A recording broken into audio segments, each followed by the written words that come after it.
dropped. Quickest point, A to B, okay? Not, it's from here. If you watch, man, when I played, obviously I had pine tar, you get pine tar in your back from here to here. I'd have a pine tar mark on my shoulder from this, and that ball on the inside, my hands would come through and actually would slide down my shirt, get to the ball. It's not this to hit that inside ball, or else that's a ball you pull foul and kill your third base coach, and and everyone's been there too. Okay, so a couple drills we can do. I'll start with that one on the inside part. 2T drill to work on the inside part of the baseball. Remember how I said always grab the ball with a mark on the inside, mark somewhere? Put it facing them. This will be interesting. Okay. These tees are about the same height. Okay? I line up. Now, this is for the kids that drop their barrel. Okay? I have a couple drills that drop their barrel. If a kid drops their barrel, their swing looks long. And as they get older, if they're young, they might be able to hit because the kids don't throw as hard. They get long and they go boom. Now they're the studs. They're the ones that are hitting the ball a long way, but as soon as you get a little speed on it, they're in trouble. So, you get them doing this. If I drop my barrel and swing, I hit this tee. Okay? If not, if I get my hands inside where I'm supposed to, notice I go inside the baseball and hit it there. Now, let's try. I don't know. So again, you can make it one movement, or you can go step and throw and hit.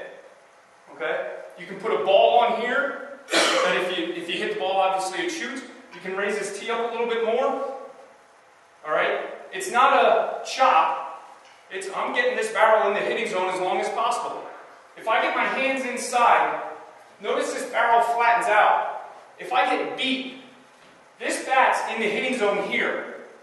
Okay? Here. Out. Okay? I'm in the hitting zone this long. Alright? If I try to chop a ball, if I go down to it, I go boom and out, I'm in the hitting zone this much. Okay? So if I can get my swing to be hit, notice the barrel, boom, in. If a ball beats me, and when I say beats me, I mean it gets deep on me. Okay? I still hit this and it goes line drive right field, base hit, yes. Okay? If I catch it perfect, I shoot right back in the middle. If it's an off-speed pitch, I'm a hair early and the bat starts turning, but it's flat that whole way. Okay, so that's where, if you can keep that bat in the hitting zone, that's good. Same thing, instead of chopping, you see a lot of this. Swinging up, same thing. And the swing plane, when he's taking his normal swing and not chopping at the ball's coming down from this angle, and he's on that plane as long as possible, is the same plane as the ball. A lot less, room for error there. If he's coming down at the ball's coming this way, think about it. You got a round bat, round ball, one's coming this way, one's coming this way. Where do you think is the greatest impact? Is it going to be on the same plane, or if it's coming down at the ball? So we don't want this kid to come down chopping at the ball. It goes back to, remember how we were talking about with pitchers, you want to be in line and in that zone as long as possible because your room for error is bigger. Same with hitting. Okay? Same with hitting. You want to be flat and in the zone as long as possible. So the 2T drill, this is one of them. This works on keeping the ball, keeping your hands inside the baseball, boom, and hit. Alright? That's one of them. Another one for guys dropping the barrel. Okay? Dropping the barrel. Have them go up against the fence. Put their back foot near the fence. Have them get ready. Okay?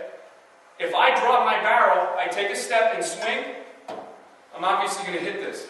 Okay? If not, I get ready and I swing, and I'm through it. Because I'm shooting my hands down. This barrel never, notice when I swing, the barrel never really gets below my waist. Never. Never ever. Now obviously if the ball's low, then it has to, but it's not until contact. I'm not doing this and sweeping it. And then the biggest mistake you'll see with little guys, when he gets a toe touch, alright? He gets a toe touch. Notice where the knob is, where the barrel is. Here's where you see with a lot of little players. Toe touch, this. Yeah. They lose the barrel. Flattens. Alright? That's what you gotta avoid that.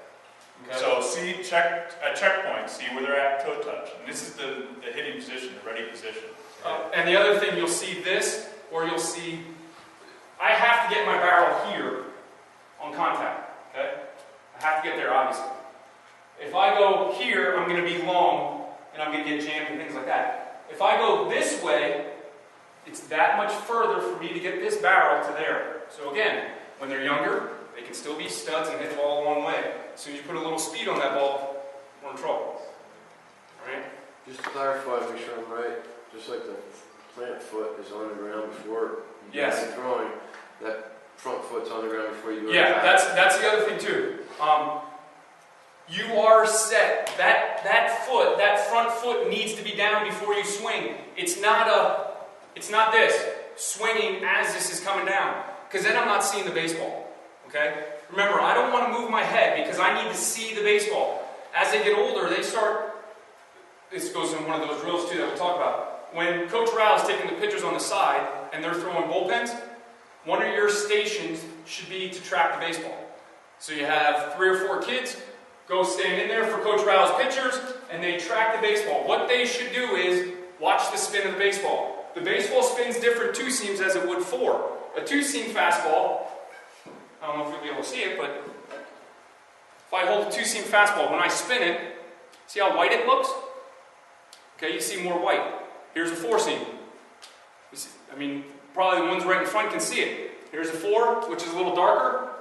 White, it just looks different. Have your kids watch that. When I play catch, if Steve and I are playing catch, okay, we play catch, boom, we throw it. You can tell them, okay, you have to tell me if I held 2 seams or 4 seams. Anything to get them to start looking at the baseball and seeing the ball. All right, that helps them pick it up. But if I'm hitting and I'm doing this, my head's moving, I can't see. So you have to get that front foot down. Remember how I said with this drill, I go boom, foot down, and I hit from here. I'm not going swinging as my foot's coming down. The quick drill I was talking about tracking is, I love this. This is something we always did at school, and even though I was on the pitcher staff, I liked having the hitters in there doing this because I was pitching. So what he would do is, say the pitcher's doing bullpen work, get the hitters in there, even if the guy doesn't mind you being in there when you're warming up before the game, the pitcher. Get in there as a batter, where's that helmet on? And you don't even have to have a bat in hand, really. You just go, yes, yes, yes, boom, you're swinging, you detect the strike, you're picking up the rotation, the hitters pick up the rotation, they're seeing the strike. Yes, yes, no, and when you get positive feedback, you just check to see, get an idea where he caught the ball or whatever, see if it was a strike. So it's yes, yes, yes, boom. Ball's coming in, yes, yes, no, stop. Here's the other thing, as they get older, and we used to do this a little bit, you had to pick your spots and you knew which pitcher you could do it to.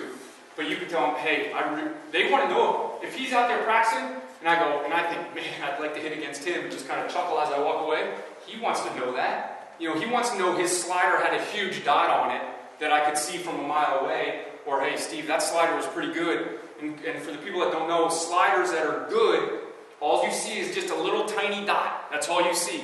And it's dark, and it's tough to pick up. But a bad slider, the ones that are flat that you see on ESPN that get hit out, those dots they're like circles, and no lie, you see the circle. That's what you see when you hit. Okay, so again, the more repetition you get of seeing live pitching, the better. That's huge. That's great. Okay, so as soon as your kids get into kid pitch and everything like that, have them stand there.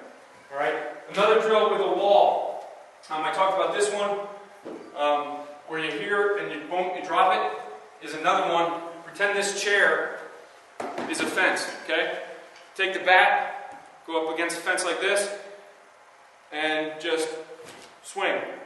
Okay? If I get long, I'm going to hit the fence. If I suck my hands in, we used to joke, and then of course one of the jokes was, if Mark has his back turned towards me, I'd go like this. I'm just going to stand there and look at the bat. He turns around and thinking someone's swinging at him. But you could get pretty darn close to people and swing because your hands get... I'm not flying open to do it. No, it's just that my hands get inside here and inside the fence. Okay, so you can mess with the kids. You start them at about bat length, and then see how close they can get without flying open and taking goofy swings. So you think all that applies perfectly to softball as well? Yes. Yep. Hitting, And honestly, as I'm thinking about it, I was thinking about this last night. Watching girls softball, like on ESPN and things like that. The only thing they do different, I'm not 100%, they almost start, where baseball guys go to here, girls start there. A little shorter swing. They're a little shorter. Because they got to be, it's on them in a heartbeat.